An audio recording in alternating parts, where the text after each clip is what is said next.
Hello guys, इस video में हम आपको बताएंगे कि केस लॉ का आंसर कैसे करना है। मतलब किस तरीके से केस लॉ को पेपर में प्रेजेंट करना है जिससे आपको ज़्यादा से ज़्यादा नंबर मिले और आप आपको पता हो कि कैसे इसको आंसर करते हैं। तो केस लॉ को आंसर करने के लिए आपके 3 मेन पॉइंट्स होते हैं। आपको इन 3 पॉइंट्सों में केस लॉ को आंसर करना है, इससे आपको ज़्यादा से ज़्यादा नंबर ही मिलेंगे। तो पहले पॉइंट जो हमारा होता है, पहला पैराग्राफ जो होता है प्रोविज़न का, उसमें हम प्रोविज़न बताते हैं, रिक्वायर्ड प्रोविज़न कि किस प्रोविज़न में जो उसने पूछा है मतलब कौन सा प्रोविज़न है वो।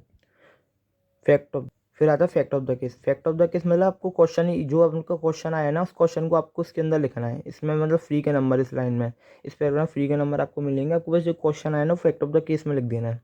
कंक्लूजन जो क्वेश्चन आपको आंसर पूछा है, हाँ कि ना, जो भी उसने पूछा है, तो आपको कंक्लूजन में उसका जवाब देना है, उसको कंक्लूड करना है। मतलब ये बहुत ज़्यादा इंपॉर्टेंट है, इसके कम से कम 2 नंबर इस पॉइंट के आपको मिलते हैं। तो गाइस, मैंने ये केस लिया है। ये केस लॉ कंपनी एक्ट का केस लॉ ये आया था जनवरी 2021 में और आया था आरटीपी मई 2021 में। तो ठीक है, अब देखिए केस लॉ कैसे पढ़ते हैं, कैसे answer. SK infrastructure limited has a paid up share capital divided into 6 lakh equity share capital of 100 rupees each. 2 lakh equity shares are held by central government and 1,20,000 equity shares are held by government of Maharashtra. तो explain with reference provision of Companies Act 2013 whether SK Infra can be a government company. देखिए इसमें पूछ लिया इसने government company, तो मतलब government company का question आ गया। ऐसे आपको पता करना है कि किस चीज़ का क्वेश्चन है। अब आपको याद करना है कि गवर्नमेंट कंपनी क्या कहती है कंपनी फॉर्म में। तो गवर्नमेंट कंपनी कोई कैसे होती है, अगर किसी कंपनी में 51% of the paid up share capital जो होती है वो गवर्नमेंट के पास होती है तो वो गवर्नमेंट कंपनी मानी जाती है। तब इस लाइन से आपको पता चल गया कि ठीक है ये प्रोविजन किस चीज़ का है। तो आपको पता चल गया ये मतलब गवर्नमेंट कंपनी का क्वेश्चन है। अब देखिए कैसे स्टार्ट करते हैं लिखना। तो पहला पैराग्राफ होता है प्रोविजन का। तो अब इसको ऐसे लिखते हैं, अकॉर्डिंग टू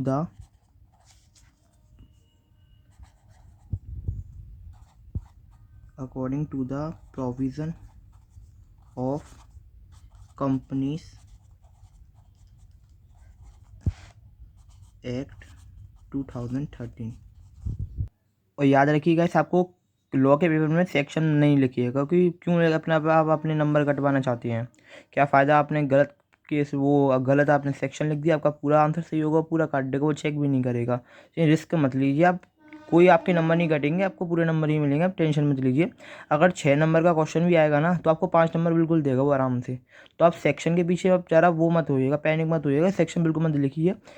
जैसे मैंने आपको ये लाइन बताई ना, आपको एसईसी केस लॉ स्टार्ट करनी है, जैसे according to the provision of company से, क्योंकि कंपनी से का क्वेश्चन है, क्योंकि गवर्नमेंट कंपनीज में आती है ना। तो अकॉर्डिंग प्रोविजन कंपनी 2013। अगर ये क्वेश्चन आता है इंडियन कॉन्ट्रैक्ट का, तो आप लिखते हैं according to the provision of Indian contract act 1872। Sales of good में according to the provision sales of good act, तो सेल्स ऑफ गुड एक्ट 1930। सबसे पहले आपने ये लाइन लिख दी according to provision of company 2013। अब स्टार्ट करिए। आपको आपने किसका क्वेश्चन था, ये गवर्नमेंट कंपनी का।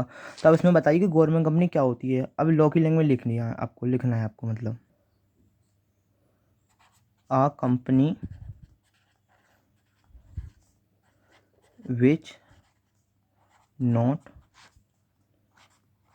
Less than 51% of paid up share capital held by central government और स्टेट गवर्नमेंट और पार्शली बाय सेंट्रल और state government.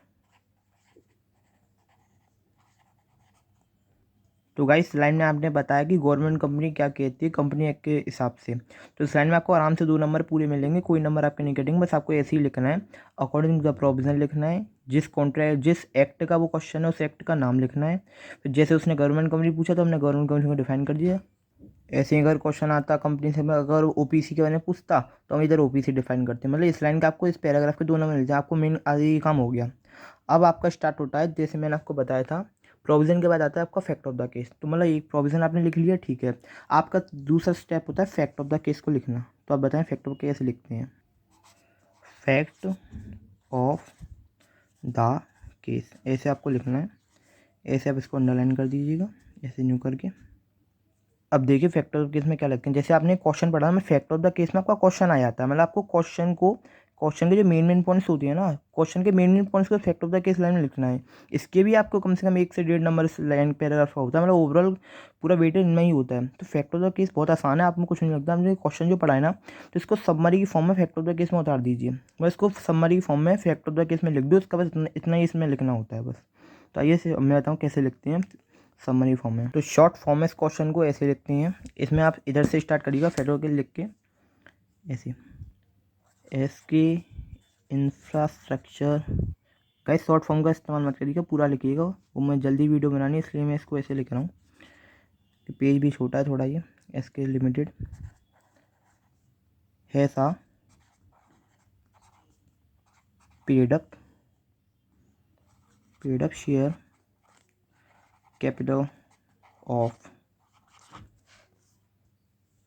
6 lakh equity shares 6 lakh equity shares of ₹100 each.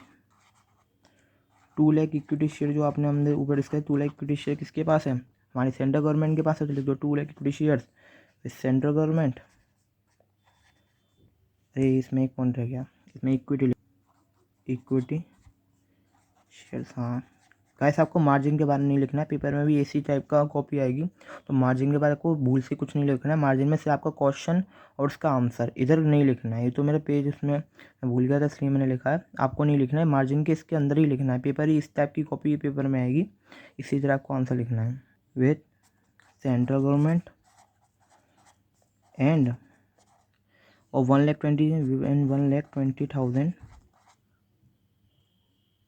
1,20,000 of equity shares with state government of Maharashtra. तो इसको देखिए, अब मैं क्या करा फैक्टर को देखिए, इसको शॉर्ट फॉर्म में लिख दिया। जैसे उसने क्वेश्चन बताया था ना, वही हमने लिखा, बस कुछ शॉर्ट में आपको लिख देना फैक्टर ऑफ द केस में कि ऐसे इसके इंफ्रास्ट्रक्चर है, उसका पीडअप शेयर 6 लाख उसके पीडअप शेयर कैपिटल है। तो 2 लाख इक्विटी शेयर उसके सेंट्रल गवर्नमेंट के पास है, 1,20,000 इक्विटी शेयर उसके स्टेट गवर्नमेंट के पास है। बस इतना ही इसमें लिखना है, इसमें ज़्यादा कुछ नहीं लिखना है, लेकिन लिखना जरूर है क्यों, इसके भी तो नंबर होते हैं। तो पहले आपने लिखा अकॉर्डिंग टू प्रोविज़न आपने बता दिया, फैक्ट ऑफ द केस आपने बता दिया। अब एकदम आता है लास्ट पॉइंट जो क्वेश्चन का ब्रीफ होता है, इसकी आप मतलब इसको लिख दो, आपको पूरे नंबर इसमें केस लॉ में मिलेंगे। तो वो होता है हमारा कॉन्क्लूज़न, जो क्वेश्चन ने पूछा है। स्टार्ट करते हैं कॉन्क्लूज़न। तो हम लिखते हैं कॉन्क्लूज़न। तो देखो कॉन्क्लूजन में उसने हमसे क्या पूछा था, जो क्वेश्चन जो हमसे वो पूछता है ना, वो हम कॉन्क्लूजन में लिखते हैं।